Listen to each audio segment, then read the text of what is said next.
Social media is full of demonstrations of love. But there are also comments prejudiced against sexual diversity.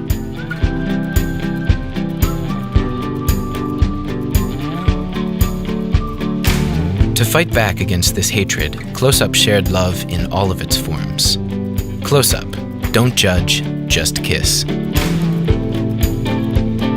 A campaign defending freedom and diversity launched on a special date, International Kissing Day. Real couples that had experienced prejudice were invited to spread their love on social media.